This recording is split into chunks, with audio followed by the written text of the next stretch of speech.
conforme lo establece la Constitución de la Ciudad Autónoma de Buenos Aires, con relación a la ley por la cual se declara sitio histórico la iglesia de Santa Cruz, inmueble sito en la manzana conformada por las calles Carlos Calvo, General Urquiza, Estados Unidos y 24 de Norte.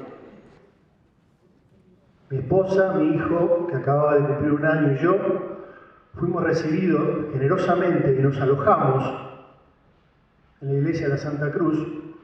Nos recibió el padre Mateo Perdía. Nosotros con un bolso, un niño en brazos, veníamos de Bahía Blanca, escapando de la represión que ya había empezado antes de la dictadura. Imagínense la imagen, nosotros intentando explicarle nuestra situación.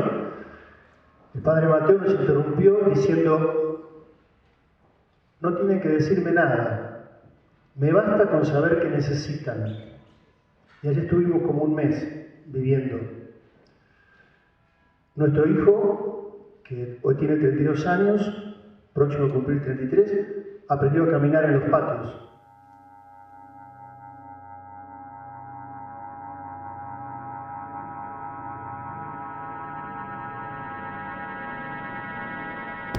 Diciembre de 1884. Inmigrantes irlandeses y misioneros pasionistas colocan la piedra fundamental.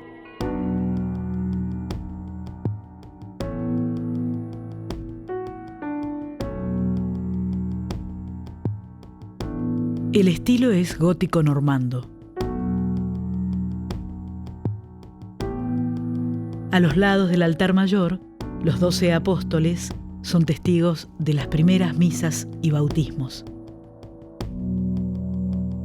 Los profetas de la Pasión sobre la entrada principal.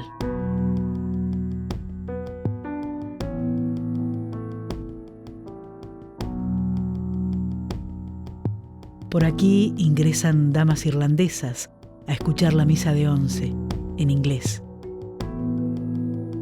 Y en 1919 lo hacen los obreros de los talleres metalúrgicos Bacena, escapando de la represión en la Semana Trágica. Viernes por la noche, conciertos de la Filarmónica de Buenos Aires.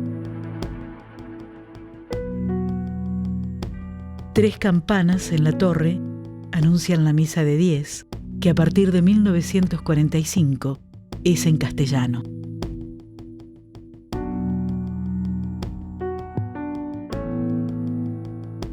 Vitrales fabricados en Dublín filtran la luz del sol sobre los encuentros que se realizan para debatir la apertura de la Iglesia Católica en torno al Concilio Vaticano II.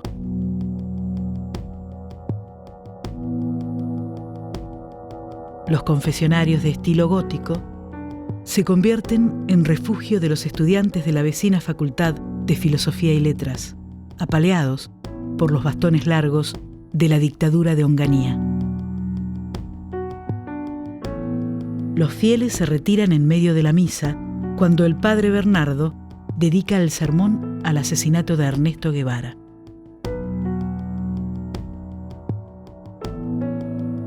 El padre Mujica viene a dar una charla en el ciclo de conferencias Iglesia y Liberación.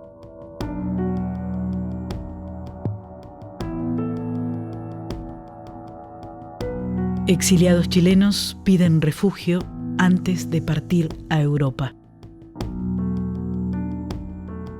El sermón de la misa de 11 es dedicado al asesinato del padre Mujica.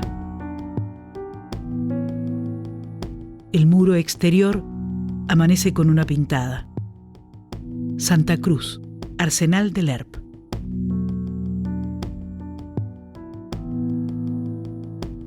Mujeres y hombres piden ayuda para encontrar a sus familiares desaparecidos.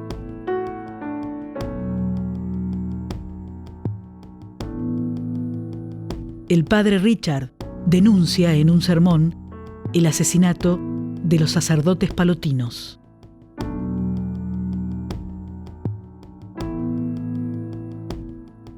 Pérez Esquivel y el Movimiento Ecuménico por los Derechos Humanos entran con la misa de las 19, se reúnen durante la noche y salen con la misa de las 7.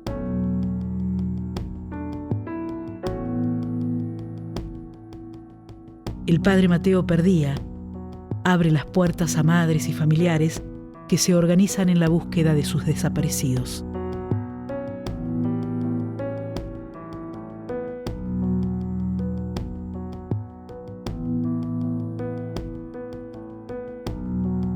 ...8 de diciembre de 1977... Misa de la Inmaculada Concepción. En el Calvario del Jardín, madres y familiares juntan fondos para publicar una solicitada. Por esta reja irrumpe un grupo de tareas de la Marina y secuestra a varias personas que pasan a la historia como el grupo de la Santa Cruz.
Hoy, el párroco es Carlos Aracini.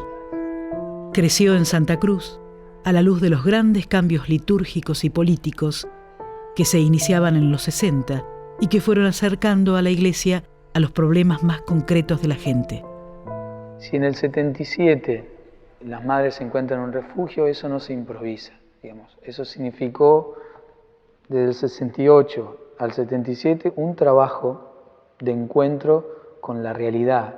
En esa realidad crucificada se encontró con estas madres que necesitaban un lugar. Pero antes de eso, ya la Casa Nazaret recibía exiliados de Chile, exiliados de Uruguay, que iban para Europa, o exiliados de Brasil.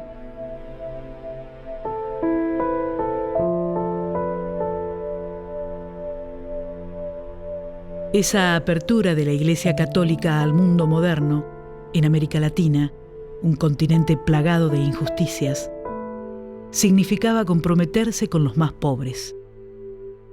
Y esa fue la postura que en Santa Cruz impulsó un grupo de sacerdotes: Eugenio de Laney,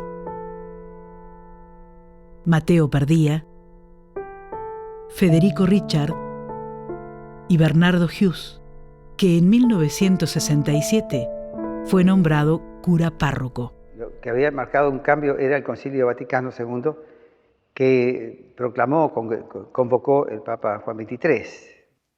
Uno puede decir, bueno, la religión es fija, tiene una doctrina, y eso es inamovible. Pero faltaba otra dimensión, que es la realidad, ¿no? Lo que Angelelli después dirá, con un oído en el pueblo y otro en el Evangelio, recordando que la miseria, la pobreza, es fruto de las opciones injustas de los poderosos, y que Dios estaba con los pobres. Una cosa que siempre me impresionó en ellos fue la humildad de acompañar, no querer dirigir.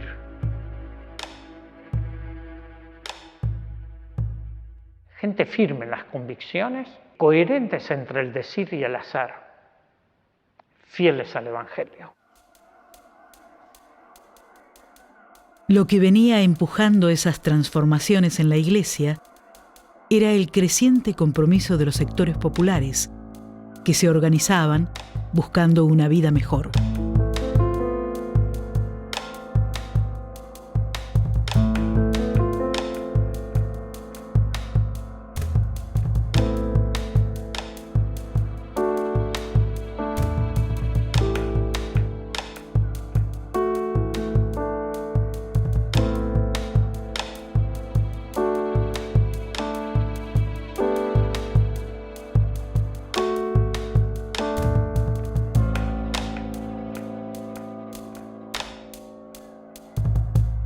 Qué mal repartida que estaba la cosa, unos tantos y otros nada.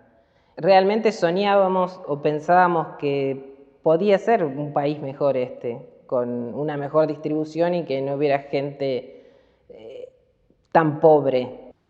Daría la sensación así de que algo iba a suceder y que iba a ser liberador, que iba a ser una fiesta del pueblo, ¿no?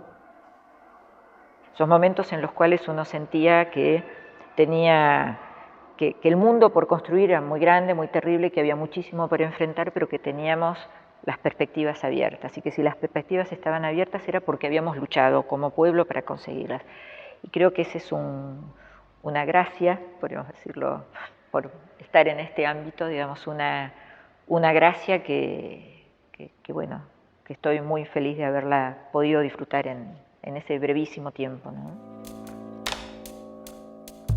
Con qué claridad lo planteaban.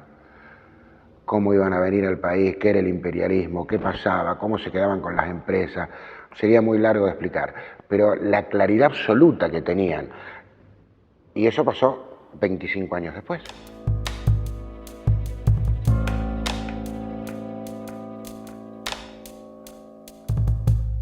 Había algo muy caliente en nuestras espaldas que lo tomamos. Las Fuerzas Armadas, conscientes que la continuación normal del proceso no ofrecía un futuro aceptable para el país, produjeron la única respuesta posible a esta crítica situación. Tal decisión, fundamentada en la misión y la esencia misma de las instituciones armadas, fue llevada al plano de la ejecución con una mesura, responsabilidad, firmeza y equilibrio que han merecido el reconocimiento del pueblo argentino.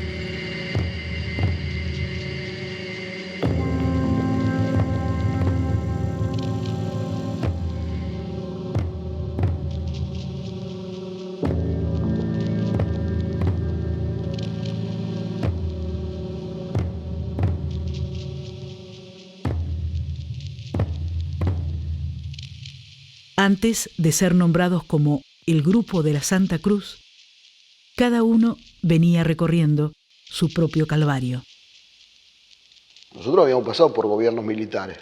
Bueno, no te dejaban votar, te oprimían, no podías opinar, todas esas cosas las conocíamos, pero no conocíamos, por ejemplo, que por tener un libro de izquierda o una biblioteca con libros de izquierda, te podían hacer secuestrar primero, desaparecer segundo y asesinar tercero.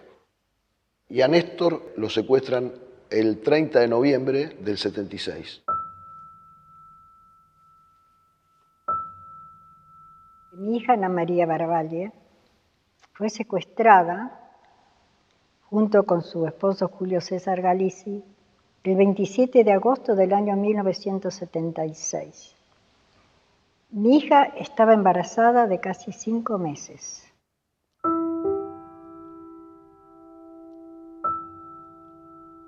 Fernando tenía 23 años cuando lo llevaron, le faltaban 4 materias para terminar economía. No tuve más noticias de él. Mari Ponce de Bianco tuvo 3 hijos. En 1976 secuestraron a Alicia, su hija mayor. Cuando la secuestran a Alicia, se identifican como policías. Mi papá abre la puerta, le pegan un culatazo, le abren la cabeza, lo tiran al piso. Mi mamá agarra al agresor de los pelos y lo pone en el piso, al que lo agrede a mi papá. Mi mamá todavía le dice, no sé con qué cara van a ver sus hijos, después van a su casa y besan a sus hijos, les dice de todo, los insulta. Se quedaron hasta las 6 de la mañana, se comieron todo, se llevaron todas las cosas de valor. Todos, a mí me dejaron un solo saco, me acuerdo, se llevaron toda la ropa, todos los objetos de valor, radio, bueno, todo lo que te puedas imaginar. Y a ellos dos los dejaron atados, a mamá en camisón y a papá en ropa interior, ahí en la cama grande. Así fue el secuestro de Alicia en casa, fue el 30 de abril del 76. A Julio Fondovila le secuestraron a su hijo Carlos, que era catequista en la villa del Bajo Flores. Mi primo Carlos desapareció el 25 de abril del 1977 del microcentro de la zona de Congreso y nunca más supimos de él. Me enteré porque fueron pasando las horas y no venía y bueno, llegó la tarde, llegó la noche y bueno, y se hizo la denuncia y después, sí, era un desaparecido. Remo Berardo era pintor. Dio sus primeras pinceladas de la mano de Benito Quinquela Martín. En el barrio de La Boca, sobre la calle Magallanes, tenía su atelier. Cuando en julio de 1976 secuestran a su hermano, un seminarista que trabajaba con el padre Mujica, Remo comienza a buscarlo y a reunirse con otros familiares, también en este lugar.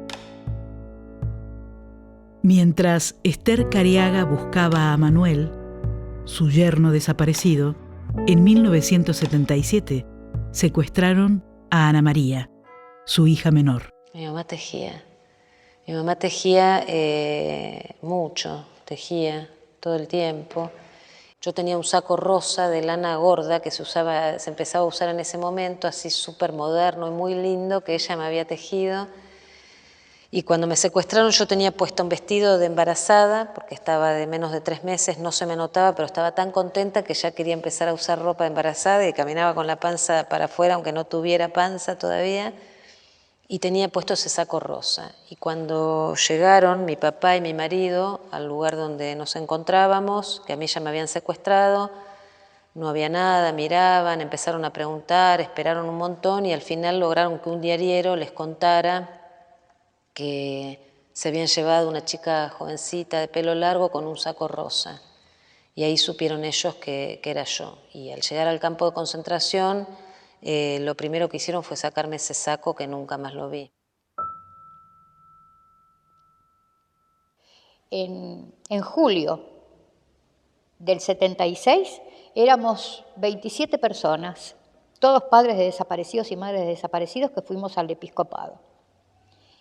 Y después fuimos, creo que un mes más tarde, fuimos al Comando 1 de Palermo, también éramos más de 30 ya familiares y madres. Todos los que estábamos juntos, entre ellos estaba María Ponce de Bianco y Esther Careaga, que fueron de las primeras, y no dejamos lugar sin ir a todos lados. Mi hija por ahí era una militante de tiempo completo, mi hija no venía a dormir a casa durante días. Yo me acuerdo que había cambiado todo cuando un día le dijeron, mamá, necesito que me planché la camisa negra, y me dijo, planchátela, volví, ya no tengo más tiempo de plancharte la camisa negra.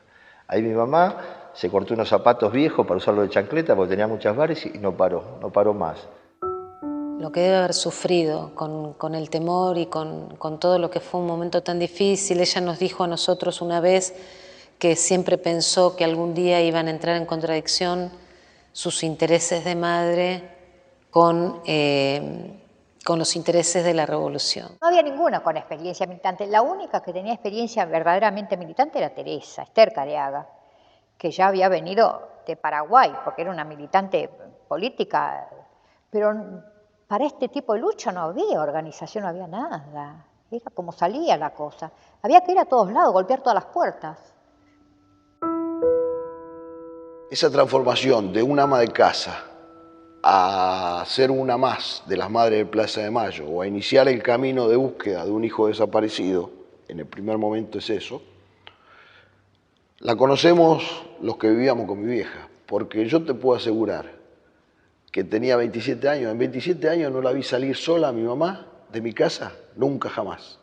O salía con su esposo o salía con alguno de sus hijos, a visitar a la tía que la había criado o a la casa de sus primas. Nunca la vi salir sola, previo a ese hecho.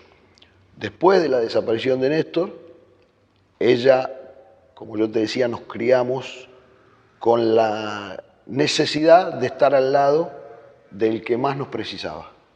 En ese momento en que nos precisaba a todos, era Néstor. A principios del 77 apareció Azucena. Y así fue como se fueron viendo siempre algunas caras conocidas, como esta señora estuvo ayer allá, hoy está acá. Así se fueron conociendo hasta que tuvo la brillante idea mi mamá de decir, acá no nos ve nadie, acá nadie se entera de lo que está pasando, vayamos a protestar a la Plaza de Mayo. Y ella decía, tenemos que ser muchas y entrar en la Casa de Gobierno. Así que la idea de ella fue como el germen que prendió esta lucha.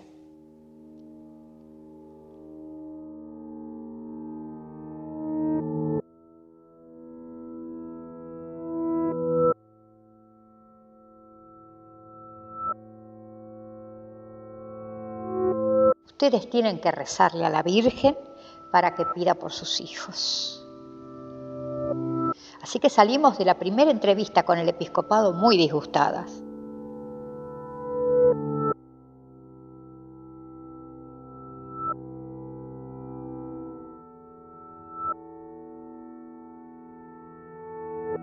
Prima Testa, Guarrachino, Plaza nos llegó a echar de la catedral. La iglesia institución no cumplía con el evangelio, eso es lo que nos dábamos cuenta. El evangelio era proteger a los más débiles y la iglesia no lo estaba haciendo.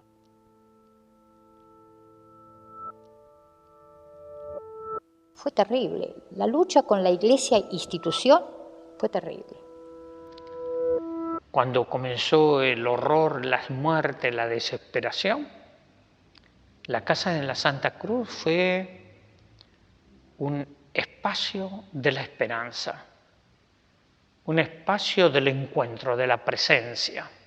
Pérez Esquivel y Emilio Miñone, que eran de comunidades católicas, conseguían las reuniones en Nazaret. Cuando teníamos que hacer una asamblea, una reunión grande, en Nazaret nos reuníamos. Emilio Miñone era un abogado que buscaba a su hija secuestrada en mayo del 76. En ese camino conoce a Pérez Esquivel y juntos comienzan a recibir cientos de denuncias. Así que por medio de ellos llegamos acá.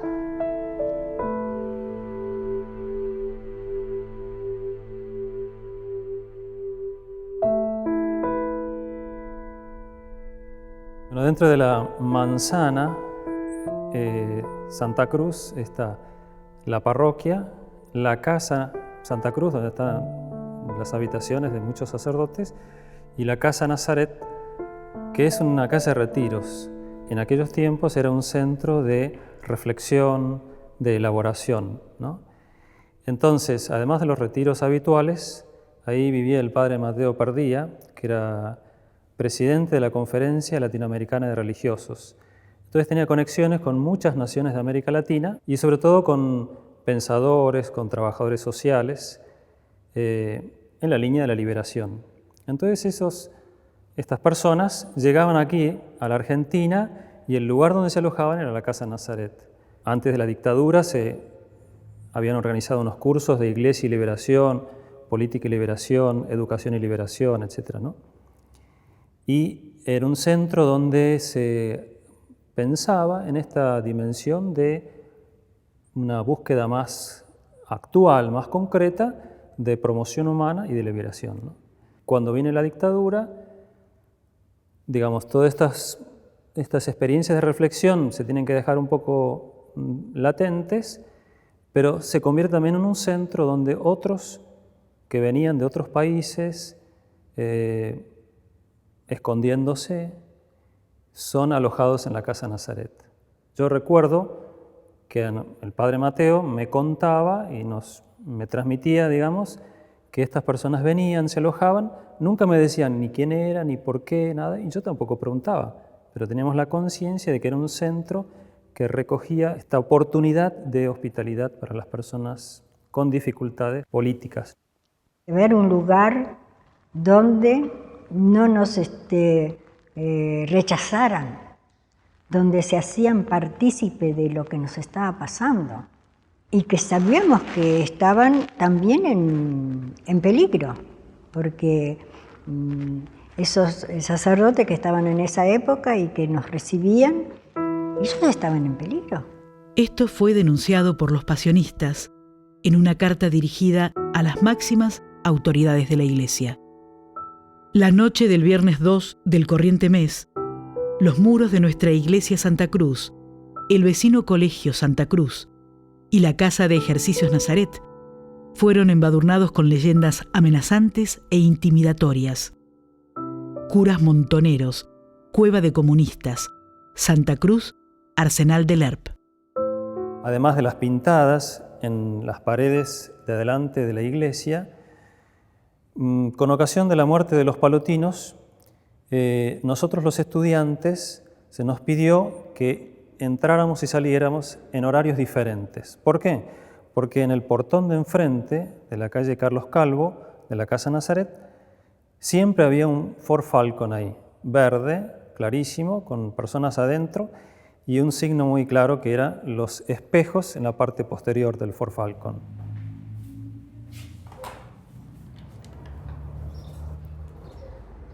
Acá fue donde nos colocaron la bomba y recuerdo que estaba toda la puerta destruida, los vidrios de esas puertas rotos y las esquirlas llegaban hasta la pared aquella del fondo. A pesar de las amenazas, Santa Cruz siguió siendo un refugio de resistencia, como en el caso de Soledad, la sobrina nieta de Mari Ponce de Bianco. Soledad Ponce desapareció el 15 de febrero del 77. Mamá la recuperó el 18 de abril del 77, en la ex Casa Cuna como NN. Se la entregó a su hermano, o sea, a sus abuelos. Y acá se hizo una misa por esa criatura, por ese bebé, en esta misma iglesia, en mayo del 77. Fue una misa en la cual la iglesia estaba colmada, estaba a pleno de gente, porque ya eran cantidad, ya veíamos ahí, quizás nos dábamos cuenta ahí, las miles de personas que faltaban de sus casas, porque todos eran familiares. Yo, Clara Soledad Ponce, era esa beba, a quien arrancaron de los brazos de sus padres cuando apenas sabía caminar. Pero a vos, tía Mari, no lograron amedrentarte, ni a vos, Mirta Baravalle, que la acompañaste buscándome, y que aún hoy continúas buscando a tu nieta o nieto nacido en cautiverio. Gracias a esa garra, a esa fortaleza, yo estoy con vida y puedo hablarles acá.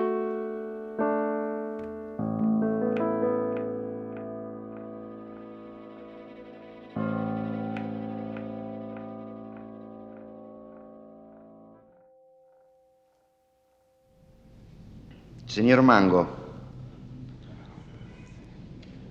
presenció usted en el año 1977, mes de diciembre, un procedimiento en la iglesia Santa Cruz que tuvo como consecuencia la privación de libertad de personas.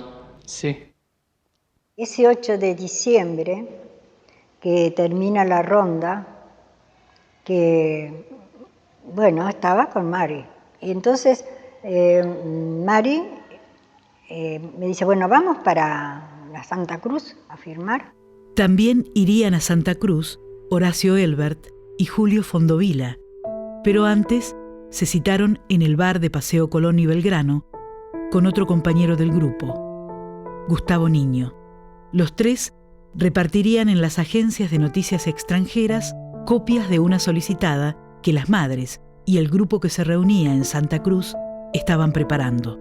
El 8 de diciembre estábamos en la casa de Emilio Mignone, juntando la plata y haciendo las listas y preparando el texto de la solicitada.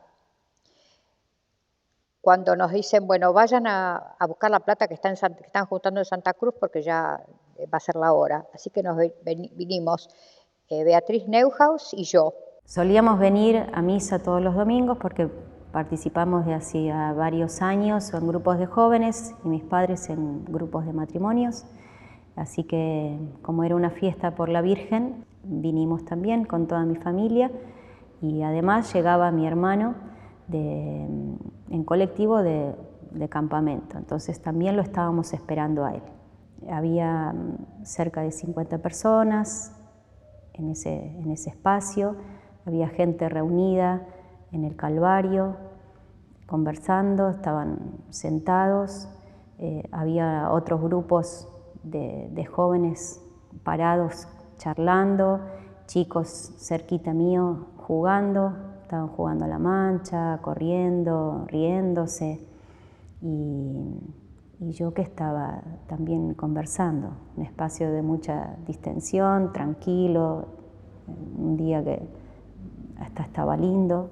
Y ese mismo día iban a aprovechar los familiares y las madres y los militantes de derechos humanos para recoger dinero para una solicitada con los nombres de los desaparecidos. Entonces creo que en el imaginario de Ángela dijo, bueno, yo voy, llevo a los chicos, trajo a mis dos sobrinas y a mi otro sobrinito Pablo, que estén por ahí por el jardín, en la celebración que vean, dejo ese dinero y me voy. Vinimos para acá, tengo la sensación de que relativamente temprano, muy de día, está la gruta acá y acá está la reja, que da a la calle. Casi pegado a la reja estaban los grandes sentados en ronda. Y yo lo único que me acuerdo es que cada tanto íbamos hacia Ángela, además, porque o teníamos sed o porque sí. Beatriz entró al jardín, yo me quedé en la puerta con Alicia y con María. De repente nos avisan que ya está la plata, ya nos vamos. ¿Quién la tiene? Teresa. Sale Teresa con una persona. Nunca pude saber quién iba del lado de la pared. Teresa iba del lado de la calle y la otra persona del lado de la pared.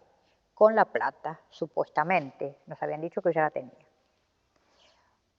Y 5 metros habrían andado y salgo María y yo. María Ponce y yo. Yo del lado de la pared y María Ponce del lado de la calle. Hasta que en un momento hubo que irse. Ya era de noche. Estaba saliendo toda la gente de la misa. Eran las 8.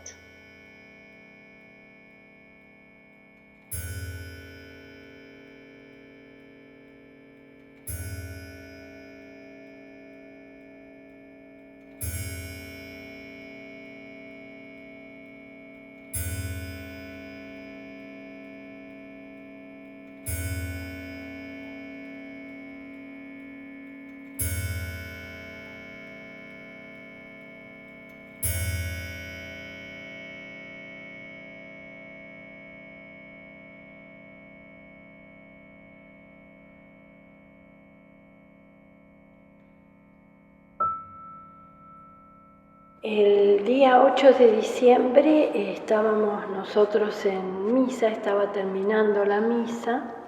Vino uno de nuestros chicos a decir directamente a Adolfo, papá, está pasando algo afuera, se están llevando gente. Yo salía de la iglesia e iba caminando hacia lo que es la entrada de la parroquia de Santa Cruz, entre una pared con barrotes que existe separando de la vereda y la iglesia. llegando hacia la mitad de ese trayecto donde ya se hacía, la pared ya venía a ser un muro, veo que estaban tironeando a 2 mujeres, había 2 autos estacionados en doble fila. Y vi sí, varios así saliendo, pero 2 que se detuvieron en la puerta, como forcejeando, uno sobre todo por los gritos de pedido de un dinero. Dame la guita o dame la plata o dónde está la plata, pero forcejeando con quien tenía delante. Veo que la agarran a Teresa, un hombre la tira con manga de camisa, la saca para el costado, y la otra, no sé, empiezo a gritar, ¿qué pasa? ¿Qué pasa? ¿Qué pasa? Cuando me tiran a mí contra la pared y se la llevan a María. Lo que más me impresionó fue el movimiento de gente y las armas. Y escucho gritos, quejidos o llantos, no sabría precisar bien de dónde es la entrada de la parroquia, que es hacia mi izquierda, pero no puedo ver hacia allá de quién vienen esos gritos porque hay toda una pared. Al ver eso vuelvo.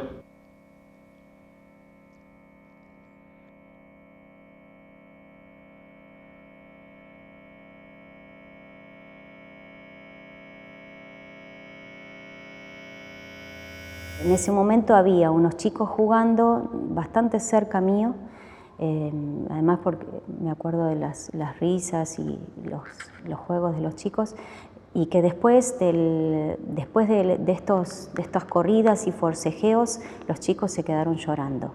Veo cómo se la están llevando a Ángela.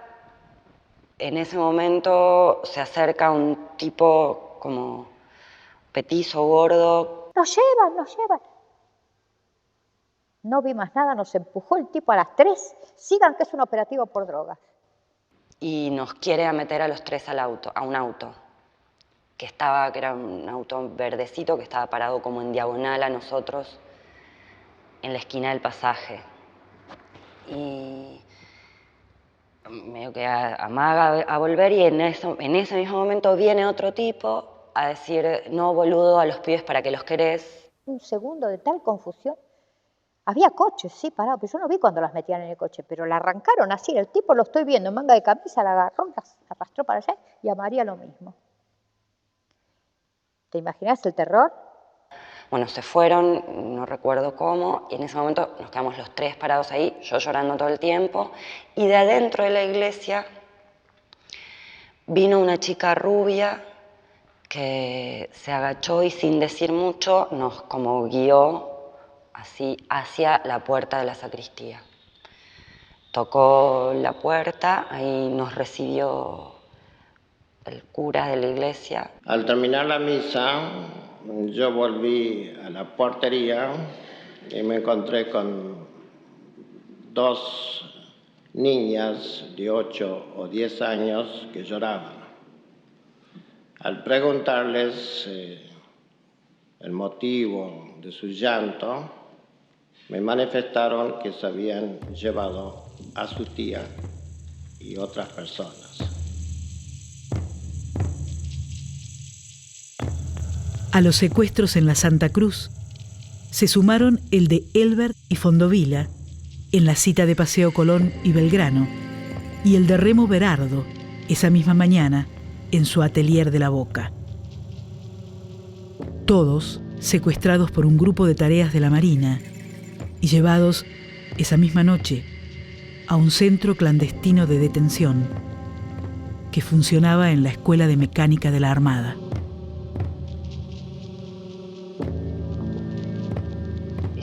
Anochecer del 8 de diciembre, nos cerró la puerta el guardia, sentimos el abrir de la puerta metálica y eso que nosotros llamamos el ruido a cadenas, ¿no? O sea, el paso, tuvimos la intuición de que era un grupo grande de gente, no era solo un compañero, por el ruido, sobre todo el ruido de las cadenas. Los secuestrados ingresaron al sótano de la ESMA por esta puerta. Fueron interrogados bajo brutales torturas. Encapuchados y con grilletes, algunos fueron llevados al tercer piso del casino de oficiales, a un sector llamado Capucha, y otros a un segundo altillo denominado Capuchita. En la ESMA fueron bautizados el Grupo de la Santa Cruz. Si alguien me pidiera que defina la palabra impotencia, no usaría lo que explica el diccionario, sino diría esos días previos, ese mes de noviembre, esos días de diciembre en que nosotros sabíamos que iba a pasar esto y no podíamos hacer nada para que no sucediera. Al otro día había que ir a pagar la solicitada, viernes. Tenía que ir Alicia, no apareció. La noche del viernes 9, el padre Richard de la Santa Cruz llegó a la redacción del Buenos Aires Herald. En la confusión de las primeras horas se hablaba de 15 secuestros. Tipearon rápidamente su denuncia y al día siguiente fue publicada. El secuestro fue en 2 tandas. Primero vino el secuestro acá en la iglesia de la Santa Cruz y en estas citas en Paseo Colón y Belgrano, que fueron estos los del 8 de diciembre, y después vinieron más, digamos, 2 días después también supimos del secuestro de la otra monja y de Azucena. La otra monja era Leonie Duquet, compañera de Alice Domon, en la Congregación de las Misiones Extranjeras. Alice y Leonie muchas veces tuvieron misiones separadas, pero al principio compartieron una. Cuidaban niños discapacitados. Paradójicamente, entre ellos estaba Alejandro, el hijo de Videla. 2 días después del secuestro de Alice, el sábado a las 11 de la mañana, se llevaron a Leonie. Dicen que subió voluntariamente al auto. Le habían dicho que su compañera estaba internada. 2 horas antes, en este lugar, habían secuestrado a Azucena. Cuando secuestran a mi mamá, con mi viejo nos habremos pasado horas y horas sentados en el umbral de la puerta de mi casa. Yo vivo en una cuadra de la avenida Mitre, que es donde la secuestraron a mi mamá, mirando hacia Mitre esperando que mi vieja venga. Porque a nadie le podía entrar en la cabeza que mi vieja no iba a volver. A nadie.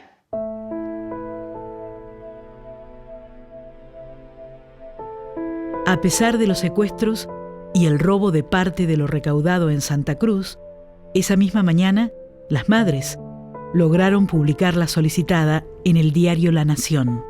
La firmaron 804 familiares, entre ellos Gustavo Niño, el nombre que usó Astiz para infiltrarse en el grupo.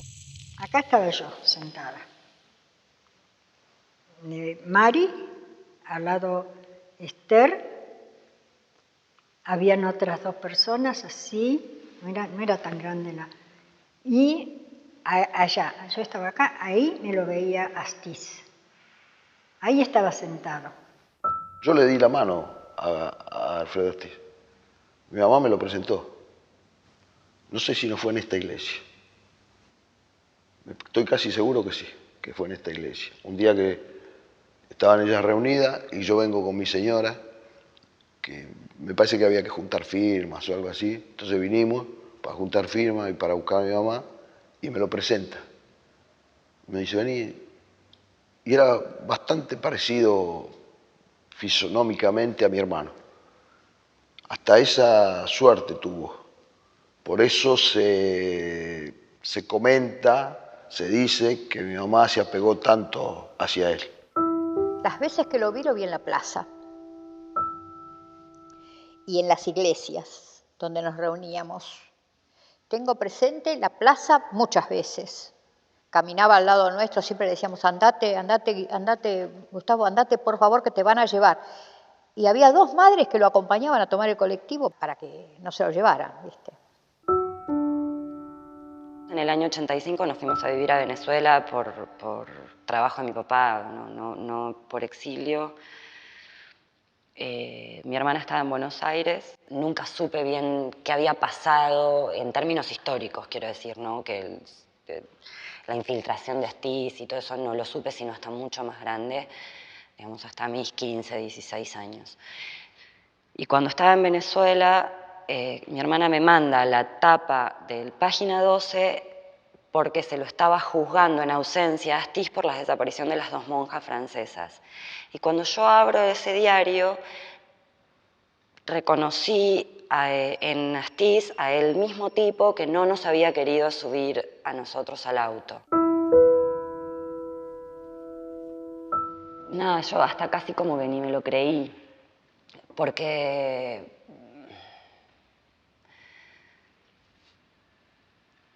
sí, porque no hay palabras, porque no podía ser la misma persona. No sé, había algo de... Bueno, igual nada, la mirada de los niños es eso, la mirada de los niños. Y en ese momento para mí él había sido el que me salvó de subirme al auto. Saber que ese mismo era el responsable de toda esa situación era como una dosis de crueldad que no era necesaria, digamos, realmente. El secuestro del grupo de la Santa Cruz, que incluye 2 ciudadanas francesas, fue quizás el primer hecho que llamó la atención de la comunidad internacional sobre lo que estaba pasando en Argentina. Con el escándalo que se armó por estos secuestros, hacer pasar este hecho como producto de una acción de montoneros, hubo un compañero al que le hicieron pintar una bandera con la leyenda Montoneros, otro prisionero que le hicieron sacarles las fotos a las 2 monjas. Supimos que a Liz le hicieron escribir una carta donde decía que estaba en manos de opositores a la dictadura. La bande indiquant les Montoneros, c'est une photo qui a fait le tour du monde, bien sûr qu'on l'a vue. Je crois que très vite, on n'avait pas d'illusion sur ce qu'elles pouvaient subir, mais on espérait bien sûr qu'elles allaient sortir.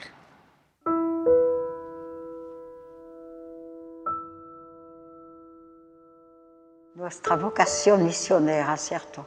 Ya habíamos optado por eso con la consecuencia.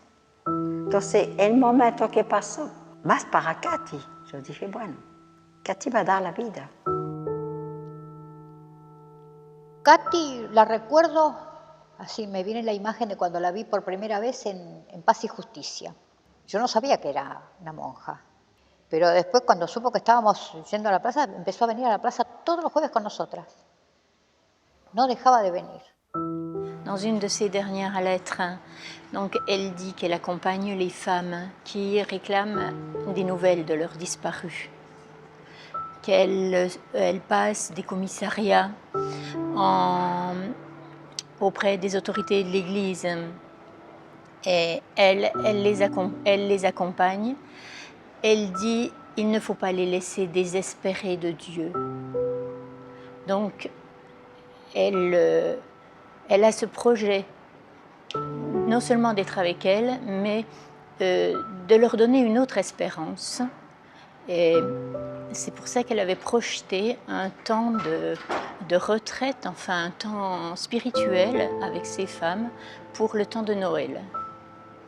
Il y avait bien sûr aussi d'autres actions comme la publication des noms sur un journal. Elle faisait différentes actions.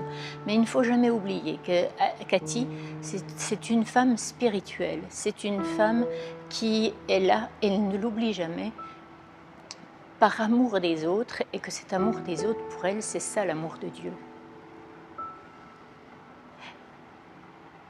Et c'est ça son moteur.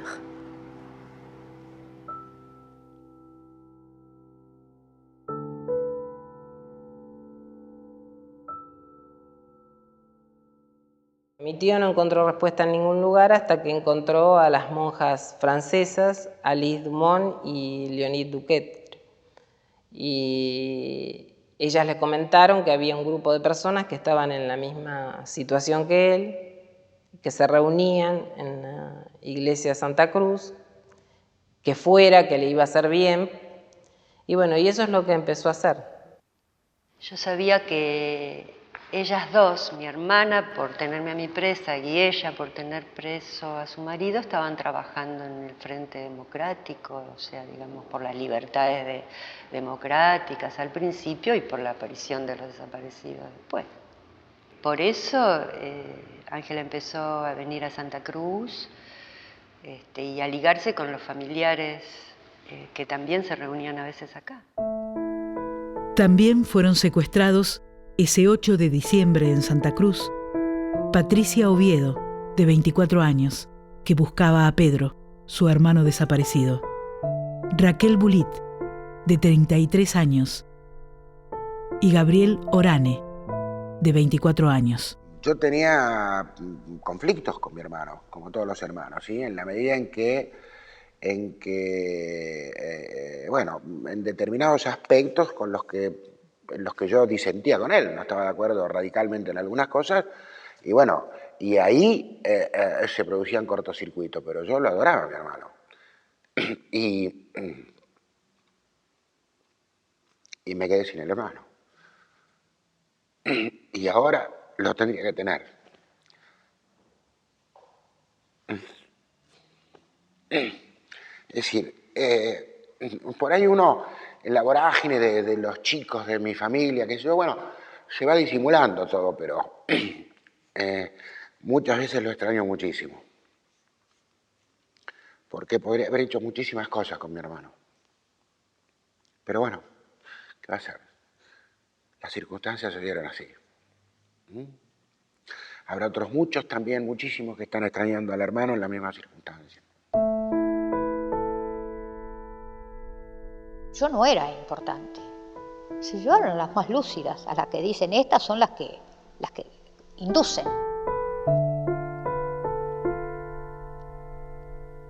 Mi mamá era un ama de casa, que lo único que salió es a buscar a su hijo.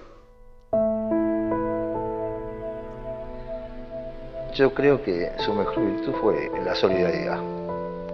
Era una mujer muy, pero muy solidaria. Mira, nosotros tuvimos un kiosco, un negocio, y ella, vecino, hombres grandes, que veía que estaban sin trabajo, los llamaba y le decía, venga, usted todos los días venga a buscar acá la leche, el pan para sus hijos y tome la plata para viajar para que vaya a buscar trabajo.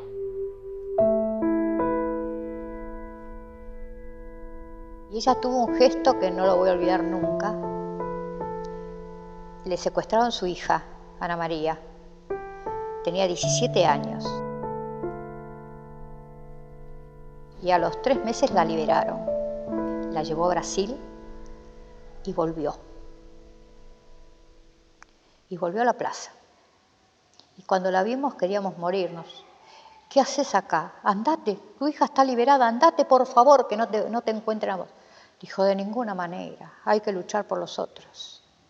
Se me pone piel de gallina de acordarme de ese gesto.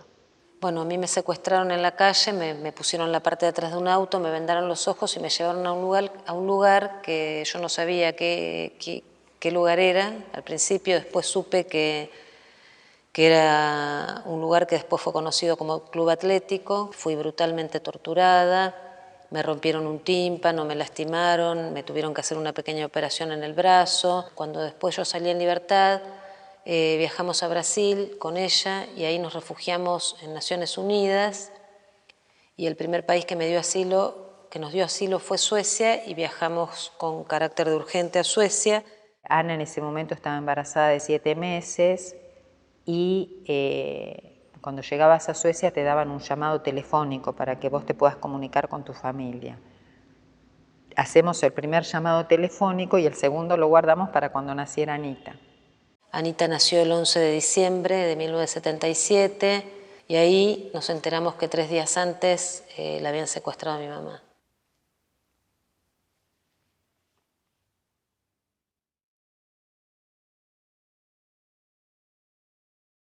Yo siempre digo que por 3 días no pude juntar, digamos, 2 cosas tan maravillosas de mi vida y que ella, bueno, no pudo saber.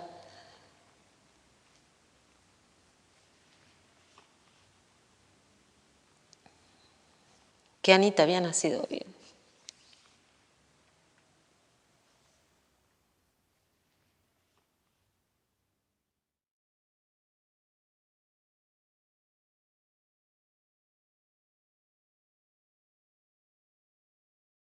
Y seguimos luchando por Esther, por Pancho, por Iris, por Mari, por Azucena, por los compañeros de Dios.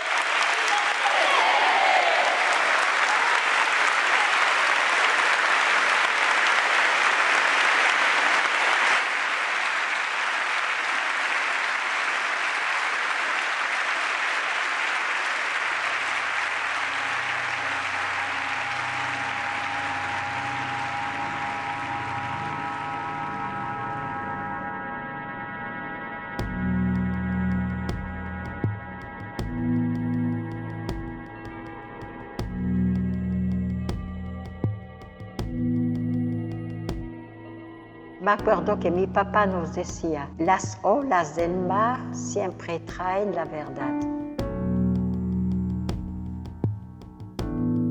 En un diario sensacionalista de Suecia en ese momento, sacan la noticia de que en diciembre del 77 en las costas argentinas habían aparecido una cantidad de cadáveres, entre los cuales estarían las monjas francesas y las madres.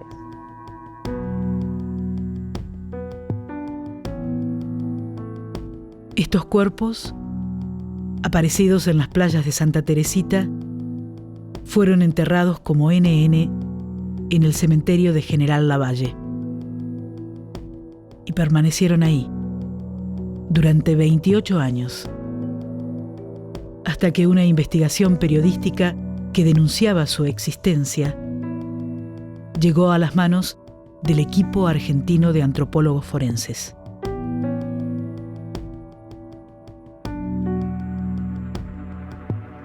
Cada una de las personas que habían aparecido, la justicia penal de la provincia de Buenos Aires había hecho una causa por la aparición de un cuerpo en la costa.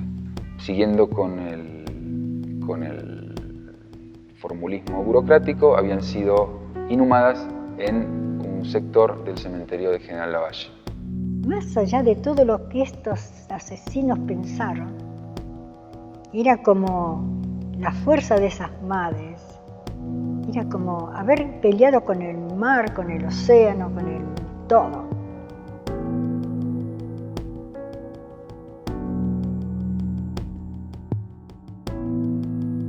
A mediados del 2005 apareció para nosotros la posibilidad de que una de las huellas perteneciera a una persona que había sido secuestrada en la iglesia de Santa Cruz, que era Ángela Aguad. Como siempre, Ángela, ¿viste? Propiciando, abriendo, poniendo el cuerpo, como siempre. Teniendo bastante particularizado el grupo, de lo que se trataba era de ir a General Lavalle a hacer la recuperación. El tema de que aparecieran los restos fue como empezar a hacer el duelo, te digo, ¿no? Ese duelo que no lo puedes hacer en la desaparición. La desaparición es la desaparición, no es la muerte. Por más de que vos sepas que está muerto, no es lo mismo. Se hicieron las pruebas de ADN respecto de las personas que habían sido víctimas del suceso Santa Cruz, que, insisto, no solo contempla a la gente secuestrada acá en la iglesia, sino a 2 personas que fueron secuestradas 2 días después. Y resultó ser que la persona que estaba inhumada en la sepultura 17 era Lenny Duquet, la sepultura 18 era Azucena Villaflor, en la 19 era María Eugenia Ponce, en la sepultura 20 estaba Ángela Aguad y en la 23 estaba Esther Balestrino de Cariaga. La presencia de sus restos da testimonio de que no se puede hacer desaparecer lo evidente. Primero decidimos hacer una conferencia de prensa, todos juntos los familiares, en donde denunciamos, yo creo que muy claramente desde el punto de vista político e ideológico, lo que significaba el encuentro y la recuperación de los restos para la sociedad y para la lucha de los organismos de derechos humanos. Era la primera vez que se completaba el circuito del horror. Es decir, había habido testimonios de que las habían secuestrado en la iglesia Santa Cruz, había testigos de eso, habían sido llevadas a un campo de concentración, a un centro clandestino de detención que funcionó en la ESMA, en la Escuela de Mecánica de la Armada. Había testigos que las habían visto ahí y ahora se comprobaba lo que los familiares y los organismos siempre venían denunciando, que a gran parte de los desaparecidos los llevaban en aviones y los tiraban vivos al mar en los famosos vuelos de la muerte.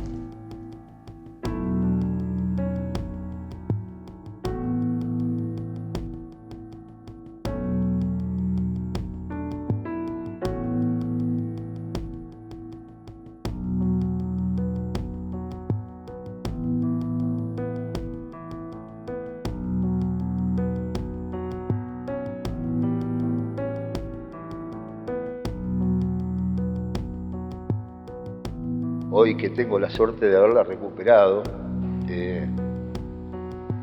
escribí una vez que cada vez que mi corazón la necesita tengo un lugar donde ir a verla. Entonces, como que me dio mucha paz haberla recuperado. Me parecía bien que estuvieran acá, como esto, ¿no? Como para preservar la memoria de esta sociedad que a veces cuesta tanto que recuerde su propia historia, ¿no? Como un testimonio a decirnos, mira, sí, es así, ¿eh? Nos tiraron de un avión.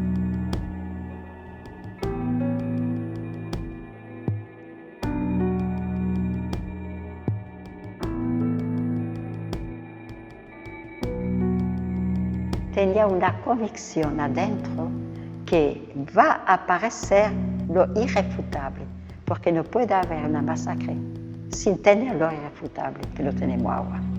El tiempo dará la respuesta. Y aquí llegó con Leonie.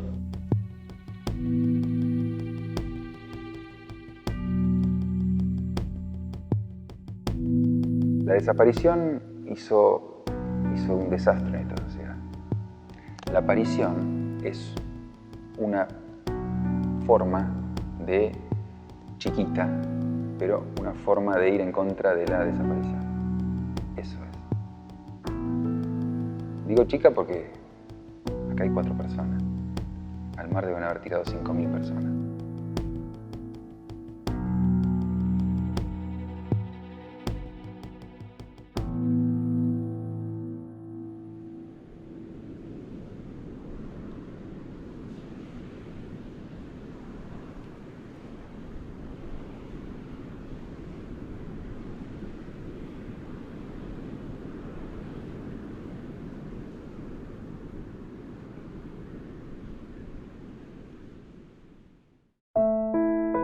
A mí me costó 20 años venir acá, a la iglesia. ¿Viste? Vine otras veces. O sea, vine, pasé en los 10 años y todo, pero siempre pasé como una más. La iglesia de la Santa Cruz para mí era el lugar del terror, del miedo. Llegados los 20 años, se formó una comisión y en esa comisión en la cual yo participaba, empezamos a conectarnos con los familiares. Fue muy fuerte ver cómo la gente del barrio había sostenido la memoria durante esos 20 años. Gente que en su mayoría eran sencillamente vecinos que habían escuchado y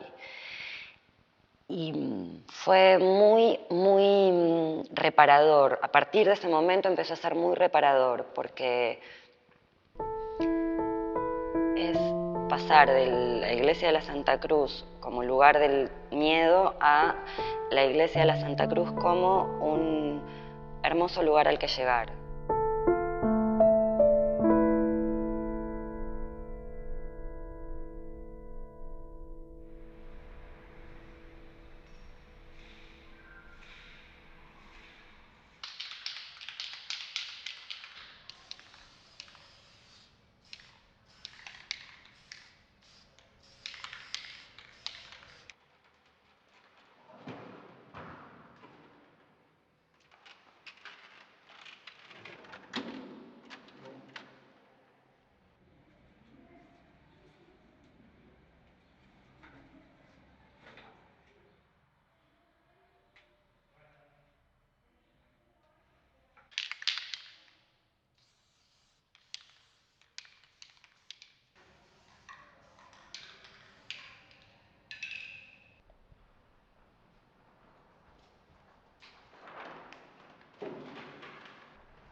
tenían que desaparecer.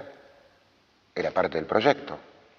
Y bueno, terminaron con una generación pensante. Y después vino lo que vino, porque no había oposición de ningún tipo. Claro que eran peligrosos. Peligrosísimos eran. Presente. Alicia Bianco. Presente. Eduardo Name. Presente. Manuel Ponce. Presente. Inés García. Presente. Esther Cariaga. Yo creo que, además de sufrirlo, el que lo sufrió en carne propia, lo sufrió todo el cuerpo social. Porque el que cerró las ventanas la tuvo que cerrar también. Y cerrar una parte de su corazón. Y además de los que lo sufrimos, están un montón que lo hicieron. Y que son esa calaña de gente. Esos chacales que lo hicieron y que están. ¿No? Entonces, veámoslos, ¿dónde están?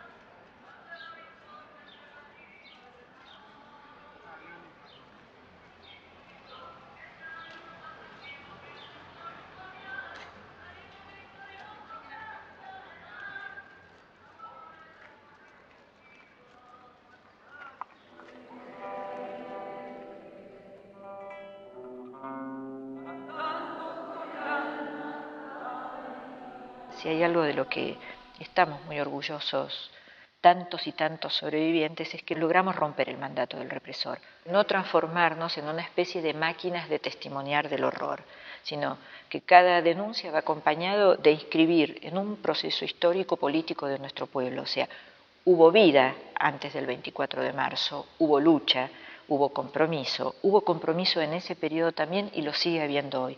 Porque si nosotros nos quedamos solamente con el recorte del horror, ellos van a haber triunfado, aun cuando hayan pasado ya unos cuantos años de gobierno constitucional.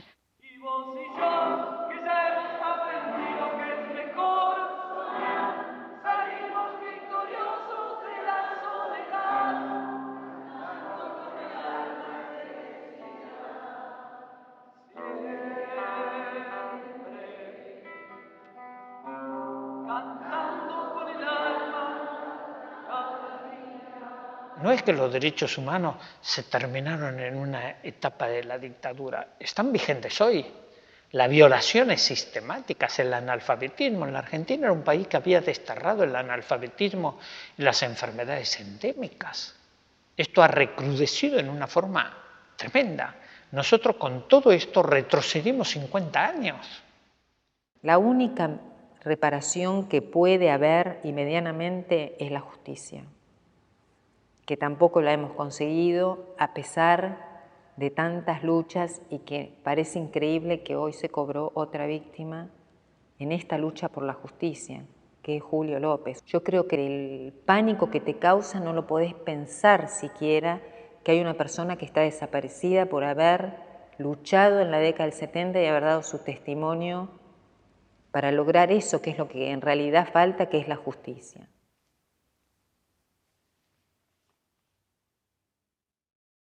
Castigo legal para los responsables del terrorismo de Estado.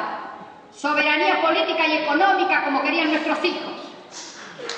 No es por los míos ni por los tuyos, es por todos. Y por el que sufre hambre, y por el que sufre injusticia, por todos hay que luchar. Esa es la amplitud de la Iglesia, esta Iglesia del pueblo. Hay cosas que nos regaló la década del 70, que fue mirar que es posible transformar la realidad. O sea, es aquello de Pablo Freire. Una cosa es decir, la realidad es así, y otra cosa es decir, la realidad está así. Si está así, se puede cambiar.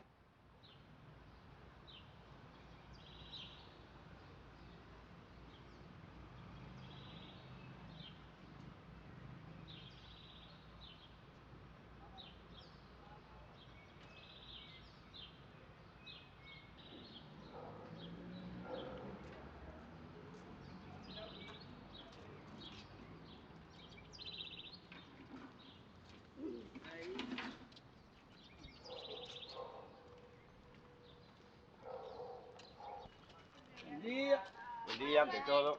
Hola. ¡Viva la Virgen! Ajá. Perdón, señora. No, padre.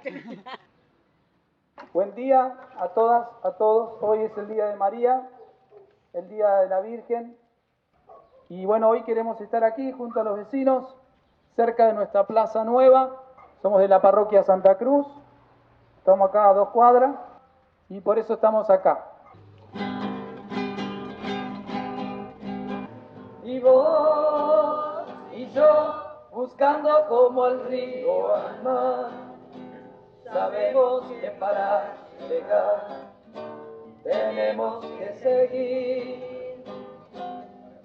Hermano, aquí la vida nos empuja y siempre pide más. Nos pide la esperanza para caminar, buscando el horizonte de la libertad. Y vos y yo, que ya hemos aprendido que es mejor, salimos victoriosos de la soledad, cantando con el alma estremecida, siempre, cantando con el alma cada día. Yo creo que ellos vivieron a fondo, ¿no? Y entonces, en el momento de la vida le exigió eso y no se negaron, ¿no? Ahora no vale la vida porque murieron, sino murieron porque la vida valía.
La única certeza, lo único cierto que me iba quedando. Busqué mi voz bajo las piedras, de tanta certeza se estaba secando.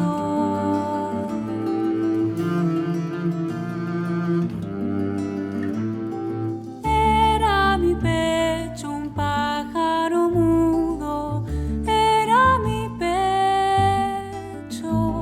mi alma tierra movida, como la tierra de los hormigueros, de los hormigueros. Me até el pelo y salí, fui murmurando mi nombre para aliviarle tu olvido. Me fui murmurando mi nombre para curarle.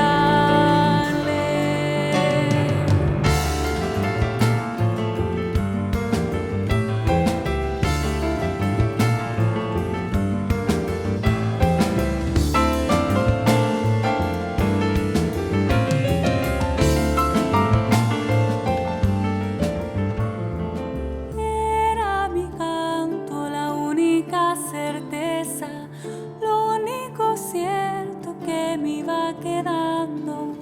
Busqué mi voz bajo las piedras, de tanta certeza